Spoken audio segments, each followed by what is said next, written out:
Hey folks, how are you? It's been a while, but we want to continue our series about humans, machines, and future of work. I don't really like a term artificial intelligence anymore because I almost got into the fight with my close friends because of it, believe it or not. You know, it's the way we apply artificial intelligence is a little strange. There's a lot of marketing and sales component in it. So we will try to stay away, but it will be hard, because we'll still be using AI. We just want to say that for the purpose of our videos here and our set of observations, AI is just a set of technologies that are aimed to a certain task with help of machine learning technique, deep learning technique, some sort of statistical toolkit, if you will. And it's nothing more than that right now, right? And we want to talk about this in the first place. So there is this article that I want to start with in New Yorker by Mr. Ted Friend, and it talks about the social, implication of developing artificial general intelligence, which is a real AI. And it does not exist right now. There is no smart machine that can actually have a general intelligence in the way we think about it. But certainly there are a lot of different, attempts to create a better technology, the machine intelligent technology that will be sort of alike, the artificial general intelligence, but just solving just one specific tasks. But if you think about our life consists of many specific tasks. So this article in New Yorker by Mr. Ted Friend talks about that the threat that actually imposed by people continuing to progress, continue building this technology, and eventually arriving at a situation when we don't really understand, what is happening inside that technology. Mr. Friend is more of a, he's looking at it from more a social perspective rather than technical. What I certainly think is that that we should consider that perspective. And I understand that, in the topic of machine intelligence, technology is a primary source. It's certainly a priority, but we should not discount the social aspect of it. So that's why I think it's highly desirable to understand what is happening from, our perception point of view, if you will. The next piece I want to share with you today is actually from Garry Kasparov. And on the contrary to this article in New Yorker, Garry is a big proponent and actually a big optimist about anything that relates to machine intelligence. He actually lost to a machine back in the days. The Deep Blue basically beat him in chess. He's a chess champion, the world chess champion.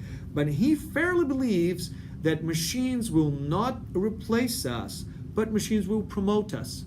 He believes that machines will be able to help us understand why certain things are happening and what we should do about it. And therefore, we will be making smarter and better decisions. So also Garry has this the same TED Talk on the same topic, and I highly recommend checking that as well. Meantime, Mr. Elon Musk is highly concerned about potential threat from AI to become a worldwide dictator.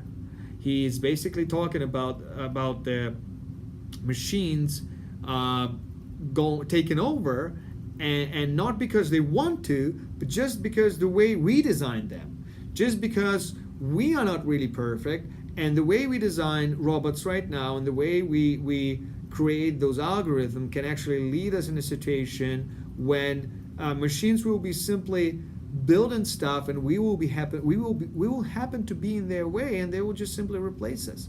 Nothing really personal. So he is really calling for a controlled effort of development of the AI, and I'm totally with him on this. We should really get much smarter about how we develop those technologies, how we regulate them, and of course, regulation is something that is not really developing that fast as technology does.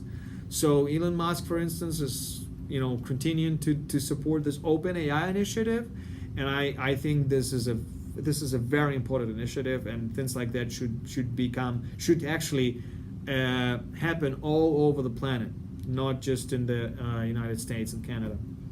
So I want to talk a little bit about this conference on AI that happened recently in New York and some sort of real life applications. Highly recommend checking the content of the conference on their O'Reilly platform, and that's the organizer of the conference.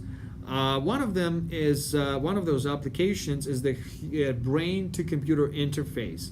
It's a fascinating device that will be able to just provide you with capability to enter stuff in your computer, send signals, send neurosignals, without really putting chips in your brain. Just a wrist that you will wear, and you will sort of pass the information into the computer. Another one is a technology that allows you to respond to your emails and actually draft your emails without really spending time with it. It's an automated email technology, but those emails, they really look customized. Those are real emails that looks like human designed them, and you won't be able to tell the difference. Another example, which is, on the surface is nothing really special, but for instance, folks at Comcast, they implemented a lot of automated virtual customer assistants, and they also integrated those into the back-end systems, which was certainly not an easy task.